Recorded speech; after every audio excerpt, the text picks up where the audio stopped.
Boa noite, estamos aqui mais uma vez reunidos, e hoje o tema é a Bhagavad Gita, a Divina Canção do Senhor.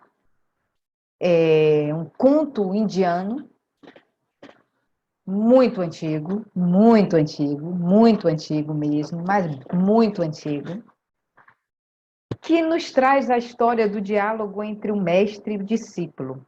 A Bhagavad Gita é considerada a Bíblia hindu. Então, é a base do conhecimento, né, das relações, como elas se dão no campo, né, da espiritualidade, da filosofia hindu. A Bhagavad Gita, seguramente na Índia, é um dos livros mais lidos. E como ele representa a Bíblia, ele representa uma plataforma espiritual, é um livro de bolso dos indianos. Mahatma Gandhi, esse grande Karma Yoga, ele dizia que se todos os livros do planeta fossem incinerados, mas 2 sobrevivessem, Bhagavad Gita e o Sermão da Montanha do Jesus Cristo, que nós estávamos salvos. Eram os 2 livros de cabeceira do nosso querido Mahatma Gandhi, a grande alma. Então, hoje nós vamos falar sobre esse diálogo entre mestre e discípulo, no capítulo exato em que Krishna, que é o mestre, diz para Arjuna que o corpo não deve ser causa de lamentação, porque o importante é a alma, o que predomina é a alma. Isso acontece bem no início desse lindo texto milenar. Mas antes da gente destrinchar um pouco dessa história, vamos fazer o nosso centramento, vamos dar início à nossa conversa dessa noite, clamando, pedindo, solicitando a presença dos nossos mestres, para que eles possam nos socorrer, para que eles possam nos auxiliar na compreensão da Bhagavad Gita e também possam despertar em nós a curiosidade por essa leitura, essa literatura espiritual, filosófica, linda, que vem da Índia. Então, convido vocês a fecharem os olhos e a fazerem uma breve pausa, onde toda a sua atenção vai estar voltada para dentro. Procure relaxar seu semblante, procure relaxar mandíbula, relaxe seus ombros, relaxe o tronco. Deixe a respiração livre.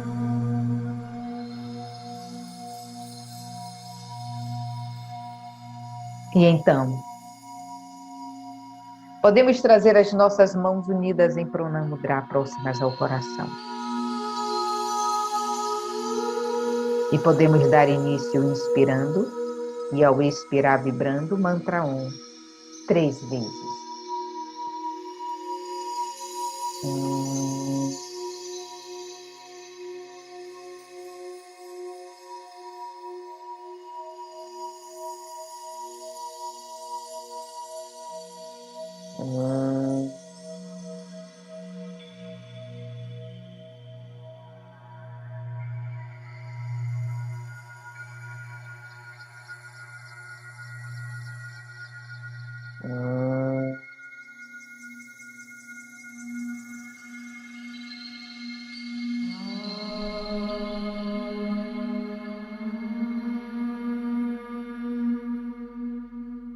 E vamos descer as nossas mãos. Vamos fazer essa conexão com o divino em nós. Vamos sentir a presença dos nossos queridos mestres, amigos espirituais, guias e protetores, os nossos afetos espirituais.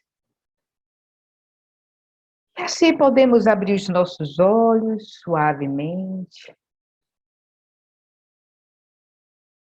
Então, hoje nós vamos fazer uma pequena viagem ao universo hinduísta.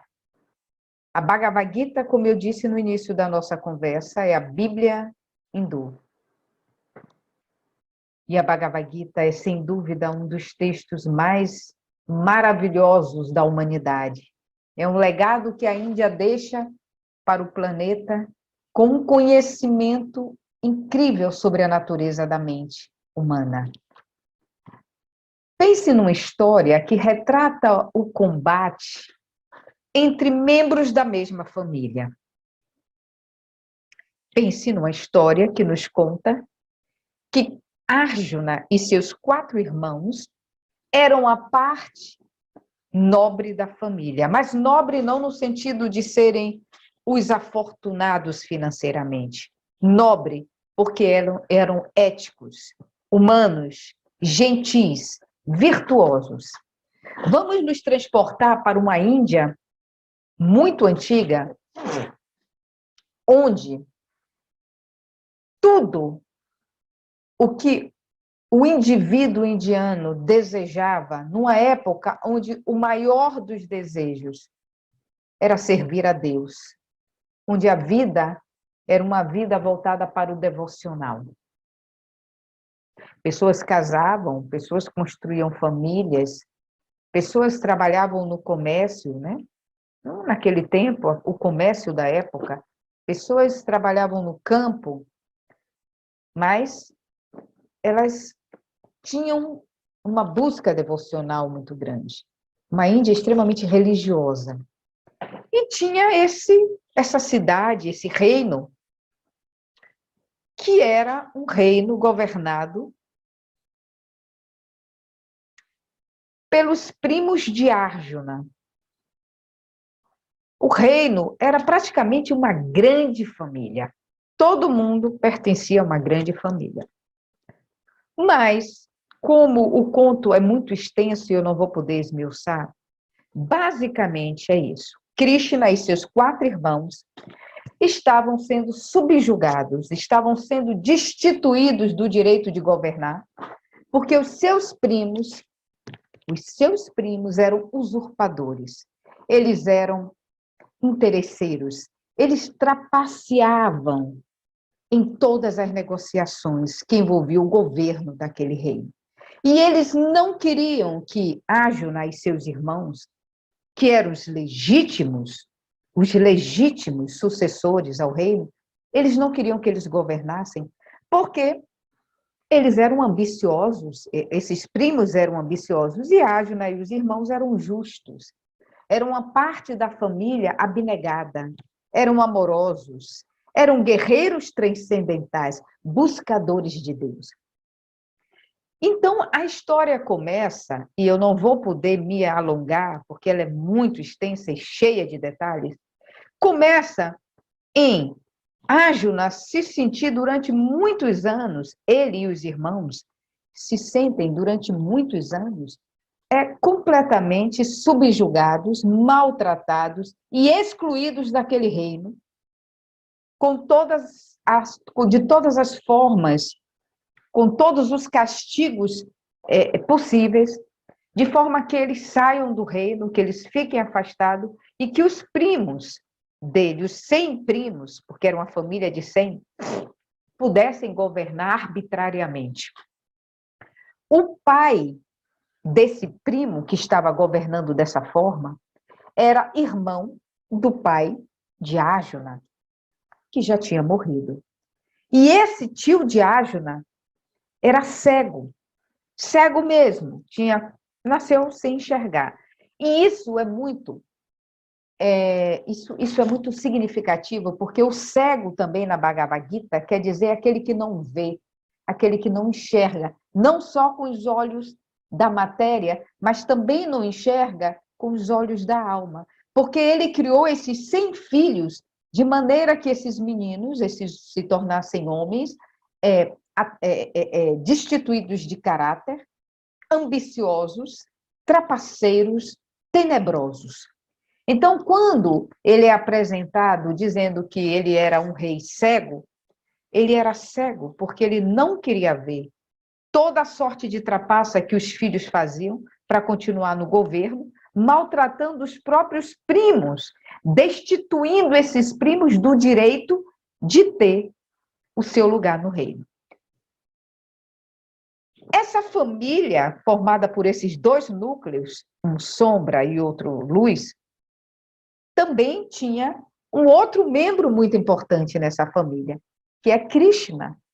Krishna é primo de Arjuna e também é primo do primo de Arjuna, que é o grande trapaceador, que é o grande mau caráter da história. E Krishna é um mestre, é o grande mestre. E Krishna está assistindo a tudo que está acontecendo no reino, dos primos perversos maltratarem Arjuna e seus 4 irmãos, e eles não fazerem nada. Eles simplesmente não reagiam. Eles foram empurrados para uma floresta, viveram como mendigos nessa floresta, eles e a mãe deles, em forma de castigo, e eles não reagiam. E Krishna, como um grande mestre justo que era, vendo aquela situação, ficou indignado, mas esperou que Arjuna se pronunciasse. Bom, Arjuna, na verdade, procurou Krishna para uma conversa, queria ter a opinião de Krishna sobre aquele caos que o reino estava vivendo, se tornando um reino perverso, um reino ruim, um reino de sofrimento, por conta da natureza usurpadora dos seus primos. Arjuna estava incomodado e foi conversar com Krishna, pedir opinião. Só que o primo, que também reconhecia a autoridade de Krishna, foi também querer ouvir a opinião de Krishna. E aí Krishna estava entre os 2 primos dele, um representando a parte usurpadora, outro representando a parte do bem, da natureza divina, do bom senso, da misericórdia, da justiça. Arjuna estava entre os 2 primos, as 2 polaridades, sombra e luz, dia e noite. E disse a seguinte frase: olha, eu ouvi vocês 2 e eu vou fazer o seguinte. Na batalha que vai se suceder, porque vocês precisam resolver essa questão, eu vou oferecer o meu exército inteiro. Exército na Índia, naquela época, era formada por cavalos e elefantes e quadrigas, carruagens guiadas pelo o senhor da carruagem, né? E os grandes e os arqueiros, os grandes lutadores da época. Então Krishna diz: eu vou ceder para um de vocês todo o meu exército e para o outro eu vou ceder a minha companhia. Um vai ficar com o meu exército e um vai ficar em minha companhia.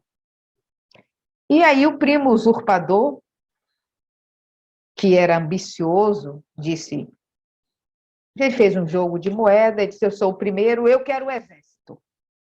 Eu fico com seu exército, Krishna. Eu prefiro ficar com seu exército. E Arjuna olhou para Krishna e disse, eu prefiro a companhia do Senhor ao meu lado, meu mestre. Eu prefiro estar na sua companhia a ter um exército inteiro do meu lado. E assim se estabeleceu a grande batalha para definir quem ia governar aquele reino, e estava definido já a forma da batalha. O primo usurpador ficaria com o exército todo de Krishna, e Arjuna, o primo bom, o primo justo, ficaria apenas com Krishna sendo quem ia puxar a quadriga, quem ia puxar a carroça na batalha, no campo de batalha. Só que na hora em que as coisas começam a se organizar, e naquele campo enorme, Arjuna na carroça sentado, Krishna em pé segurando a corrente para dar início à batalha, Arjuna olha para o outro lado e vê aquele exército enorme de opositores formado por seus primos, por alguns mestres das artes de guerra que ele aprendeu, porque ele era um príncipe. Então, ele foi treinado em várias habilidades da época. Ele viu seus professores do outro lado. Ele viu primos, ele viu amigos, pessoas que tinham adotado a posição do lado usurpador. E, nesse momento, Ágina, um menino bom que era, um filho generoso, um homem justo, ele se abate. Porque ele diz para Krishna: eu não posso, meu mestre. Meus cabelos estão arrepiados, o meu pelo está eriçado. Eu tremo, o meu arco treme na minha mão. Ágina era um arqueiro transcendental. Ele era o melhor arqueiro do reino. Mas ele diz para Krishna: o meu arco está tremendo. Eu não consigo me segurar em pé. Como eu posso lutar contra o exército onde estão os meus primos? E mesmo que eles sejam maus, que bem eu poderia ter matando-os, eliminando-os? Olha só, nesse momento eu preciso que vocês prestem muita atenção. Huberto Oden, o grande filósofo, fez uma transcrição linda desse texto. Quando ele diz que a gente não pode levar essa linguagem ao pé da letra, como se Ágina estivesse diante dos primos e como se, nesse momento, ele tivesse que escolher entre matar ou não os seus primos, seus amigos, aqueles que estavam do lado oposto. Nesse momento, Ágina se vê diante de uma situação muito, muito mais sutil. Ele, nesse momento, representa o ego, a natureza humana nossa, que está identificada com os sentidos, que está identificada com a matéria e que sofre muito porque cria apegos. E Krishna, o grande mestre, está identificado com o self, a alma, a essência imutável, no sentido de que é divina, é imperecível, é imortal e é o néctar de toda a sorte de habilidades e talentos divinos que carregamos no nosso DNA espiritual. Então, a gente não pode pensar numa batalha ao pé da letra. Porque, nesse momento, Krishna diz para Ágina: ó Ágina, como pode um arqueiro transcendental, um típico ariano, um homem de bem, do bem, como pode você, nesse momento, tremer diante de algo em que você vai precisar fazer? Porque você precisa defender a justiça, Ágina. Nesse momento, não importa o seu sofrimento, porque tem algo maior que precisa ser defendido: o próprio reino, a ética, a moral, o senso de justiça, de integridade. Então, a gente não pode imaginar essa batalha como sendo nesse nível de um primo tentando matar o outro. Isso não é o real. Toda a Bhagavad Gita usa metáfora. E essa metáfora é: Krishna, nesse momento, diz para Arjuna: você tem que lutar. Você não tem escolha. Você precisa lutar. E aí Arjuna diz: mas eu vou matar os meus primos, eu vou matar os meus mestres das artes marciais, das artes de tudo que eu aprendi, da própria filosofia védica. E aí, nesse momento, Krishna diz para Arjuna, ele, enquanto mestre, diz: você não sabe que a alma é imortal, que o eu é o ego, não pode matar o self, não pode matar a alma? Que a água não pode molhar a alma, nem o vento pode secá-la, porque a alma, ela é absolutamente incólume a esses movimentos, a essas intempéries. A alma é imortal, Arjuna. Tampouco tu podes matar eles, tampouco eles podem matar você. E nesse momento em que Arjuna diz, eu estou confuso, eu estou com medo, o que é que eu preciso fazer, meu mestre? E ele diz, você está identificado com os seus sentidos. Você está identificado com o seu corpo e está criando apego ao seu corpo. Você está apegado às coisas e à forma como as pessoas te veem no reino. E você não quer desagradar as pessoas. E porque você não quer desagradar as pessoas, você vai deixar a justiça ser violada dessa forma? Gente, isso que Krishna está dizendo é muito profundo. Quantas vezes nós fingimos que não estamos vendo os delitos, os atos incorretos de um filho, de um irmão, de um parente? Os nossos atos incorretos. A gente faz vista grossa. Ah, mas a gente gosta, é um querido. Ah, mas é meu filho. Se fosse o filho de fulano, eu ia denunciar, mas é meu filho. Não, isso não é uma coisa tão perversa assim. Quantas vezes a gente coloca pano quente em coisas que, se fossem feitas por um desconhecido, nós estaríamos apontando e julgando. Então, o que Krishna quer dizer para Arjuna nesse momento é, olha só, Arjuna, preste atenção. Se você ficar se identificando com seu corpo o tempo todo, se você ficar apegado às suas relações, você não vai fazer a coisa certa, você não vai defender a natureza da justiça. Em outras palavras, quando nós reencarnamos, e é isso que Krishna quis dizer para Arjuna, e ficamos unicamente presos aos sentidos, visão, audição, fato, e as coisas que nos movimentam dentro desse mundo material, e as coisas que nos trazem gozo dentro desse mundo material. O que acontece é que nós perdemos a conexão com o espírito, nós deixamos de perceber a grande imutabilidade da condição espiritual. O grande poder de ser espírito. O que ele quis dizer para Arjuna é, olha, Arjuna, deixa eu te contar uma coisa, apesar de você estar vivo e fazer parte dessa comunidade, o teu espírito já viveu muitas outras coisas, muitas outras comunidades. E esses parentes todos aqui, que são malfeitores, e que você, porque tem consanguinidade com eles, não quer fazer justiça, sabe, Arjuna, eles estão fazendo mal para o planeta, mal para o reino. Estão sendo perversos e causando dor e sofrimento.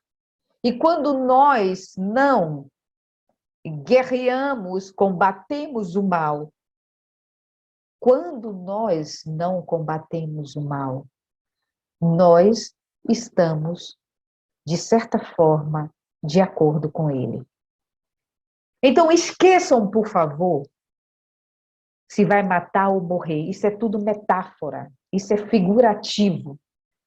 Krishna não disse para Arjuna, mate seus sobrinhos, seus tios, esses primos ruins. Não, isso é uma metáfora, isso é figurativo, isso é simbólico. Krishna disse para Arjuna, o que ele quis dizer é, mate essa ignorância que está dentro de você, mate a sua cegueira, mate a ideia de que você é isso, é essa comunidade, e que se resume a isso. Mate a incapacidade de ver que você é um espírito imortal e que isso aqui é um cenário espiritual. Krishna quis dizer para Arjuna, não fique tão identificado com a matéria, porque a natureza da matéria é ser perecível, é ser perecível. A natureza dessa matéria é envelhecer e se decompor algum dia. Essa é a natureza da matéria. Enquanto a natureza do espírito é simplesmente ser incorruptível, imortal. Ninguém pode matar o espírito. O espírito não pode ser morto. Porque nós estamos numa roda de renascimento. Então, se você lê a Bhagavad Gita e não entende essa compreensão espiritual, você vai dizer, nossa, que mestre é esse que está incitando a guerra? Não, gente, não é isso. Ele não está incitando um combate externo. Ele está incitando em Arjuna que ele combata a própria ignorância, que faz ele achar que ele se resume àquele papel, àquela função na sociedade. E que faz com que ele se submeta à injustiça sem combater o mal. Porque quando se combate o mal, a gente está colaborando com a justiça cósmica. E tem uma passagem aqui na Bhagavad Gita que é muito interessante. E ele diz assim, tem um parágrafo que Krishna diz, assim como o homem se despoja de uma roupa gasta e veste uma roupa nova, assim também a alma incorporada se despoja de corpos gastos e veste corpos novos. Gente, isso foi escrito há quase 5.000 anos atrás. Krishna já falava de reencarnação.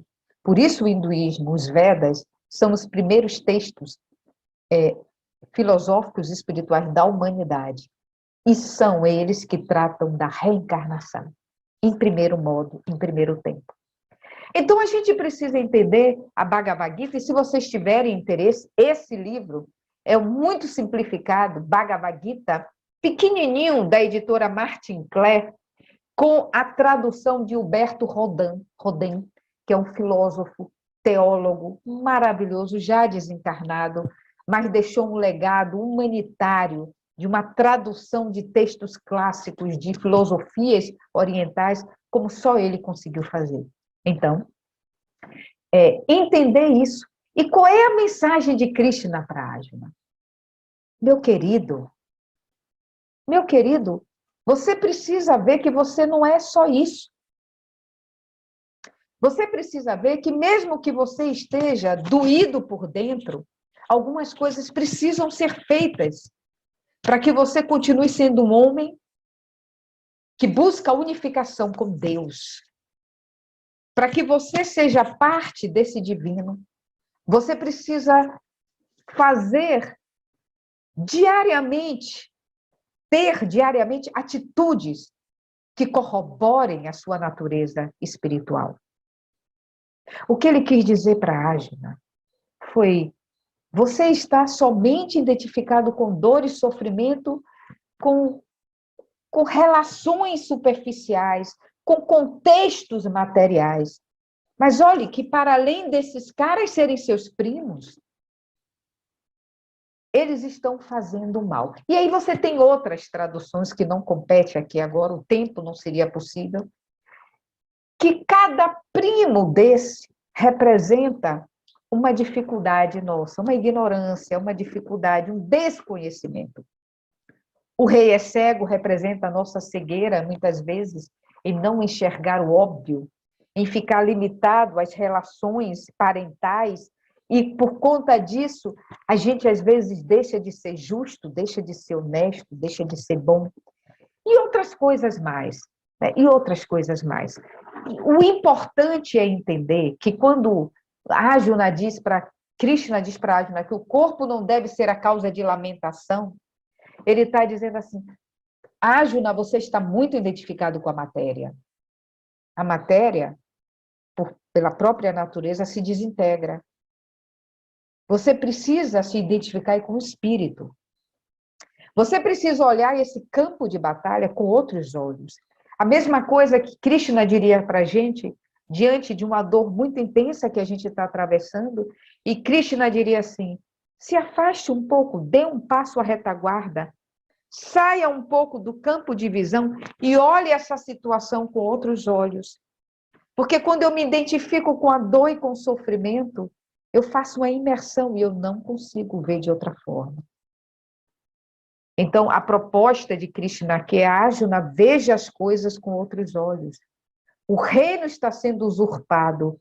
As pessoas estão sofrendo, sendo maltratadas, violentadas no seu direito à liberdade. Tem um mal aí que está se espalhando. Fingir que não está vendo porque é seu primo ou porque é seu tio. Fingir que esse mal não está sendo realizado não é solução. A mesma coisa que a gente diria para um pai que sabe que o filho está no caminho errado, mas não toma as providências que às vezes são legais no sentido ético, né? No sentido ético, porque é seu filho e ele preserva. Mas se fosse o vizinho, ele seria o primeiro a tomar uma posição. É como a gente se comporta diante de situações que agridem o que nós reconhecemos como justo, como bom, como honesto. A solicitação de Krishna aqui é que a gente não fique tão preso ao corpo e suas sensações, porque a gente vai se tornar escravo dele.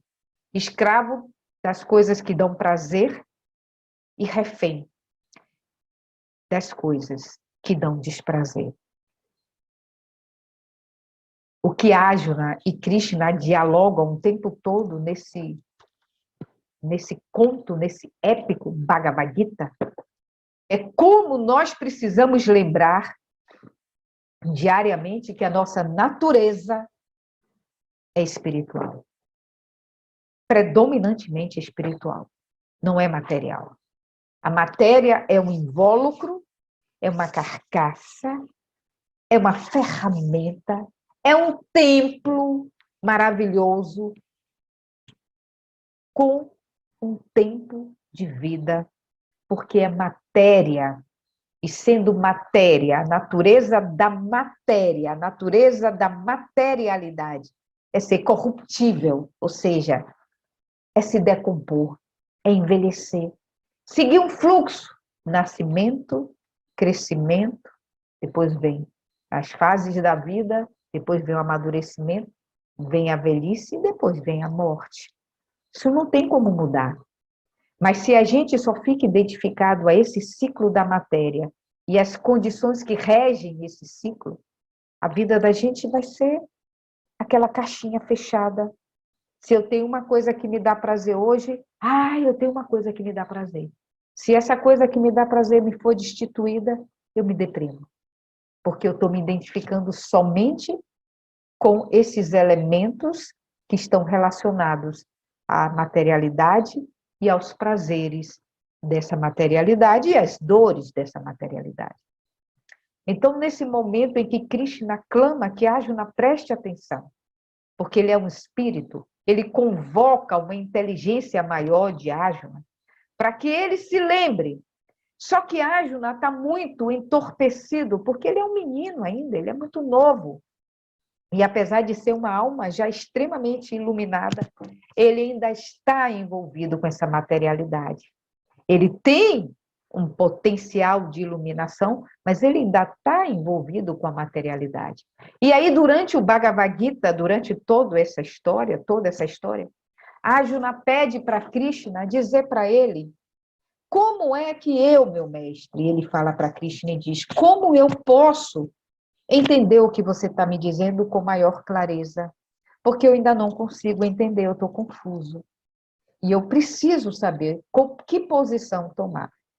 E aí Krishna vai ensinar a yoga da ação para ele, Karma Yoga, que é a yoga que Mahatma Gandhi realizava na sua vida, durante toda a sua jornada aqui na Terra.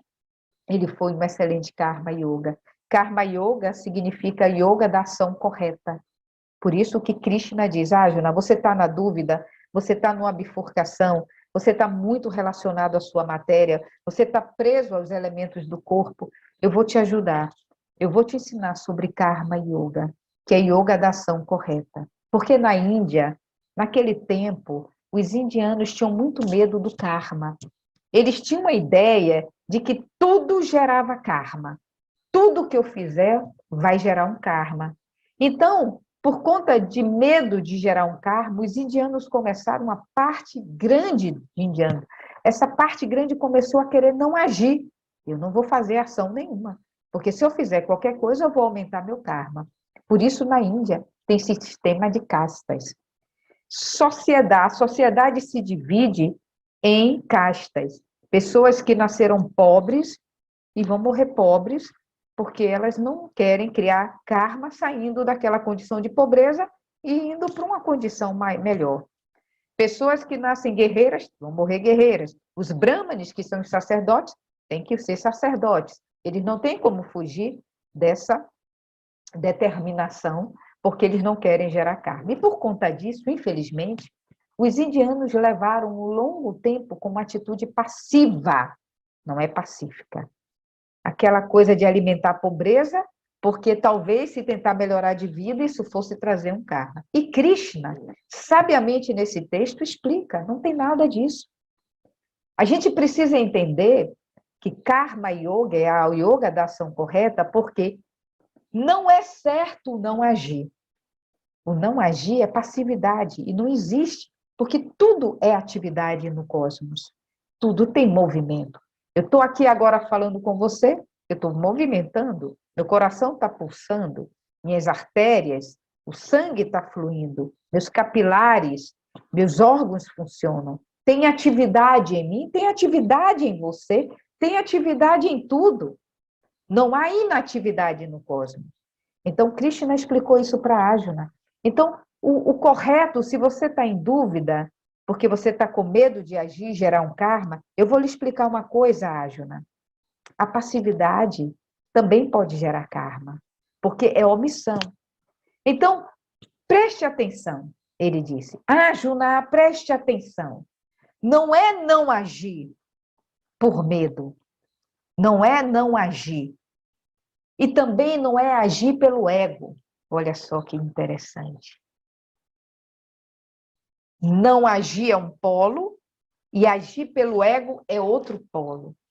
E ele disse, Arjuna, eu vou te ensinar o yoga do reto agir, do agir correto. Mas o agir correto é fruto do conhecimento, Arjuna. E eu vou te ensinar o yoga da ação correta. Mas, para que você entenda o que é uma ação correta, que uma ação correta a gente só consegue entender quando a gente estuda, entende a natureza, a nossa natureza, a natureza humana, a natureza dos vegetais, a natureza dos animais, a natureza divina, que está espargindo em todo esse cosmos. Então, para a gente saber sobre o reto agir, a gente precisa conhecer, estudar. Então, eu vou te ensinar o yoga do conhecimento também, que é o Jnana Yoga. Olha que lindo! Ele vai ensinar o yoga da ação correta, Karma Yoga. Ele vai ensinar a Arjuna Yoga do conhecimento, Jnana Yoga. Mas ele vai ensinar um terceiro yoga. O que é que está faltando? Arjuna, a gente também tem que ter devoção a Deus para entender qual a melhor ação, qual o melhor caminho a adotar. E ele aí vai ensinar Bhakti Yoga, Karma Yoga, Yoga da ação correta, Jnana Yoga, Yoga do conhecimento, e Bhakti Yoga, Yoga da devoção. E com essa tríade, o diálogo é sobre esse ensinamento. Krishna ensina a Arjuna como ele se desidentifica do corpo material e do sofrimento oriundo dessa identificação. E como, através do yoga do conhecimento, do yoga da devoção e do yoga do reto agir, ele se liberta completamente do sofrimento, que faz com que ele esteja tão amuado, tão sofrido e tão desiludido. E no final, Arjuna se torna um iluminado e vence a batalha. Que na batalha não se fala, não se fala em morte, não. Se fala na vitória da justiça sobre a injustiça. Na vitória da sombra, da luz sobre a sombra. Na vitória do bem sobre o mal. E se a gente pensar um pouco no momento em que a gente está atravessando, desde a hora que a gente acorda até a hora que a gente vai dormir, nós vivenciamos um combate, o bom combate. O combate onde todo dia você acorda e diz, eu preciso levantar, eu preciso reforçar o meu contrato com Deus, o meu contrato com a espiritualidade, eu não vou esmurecer, eu tenho que ter fé.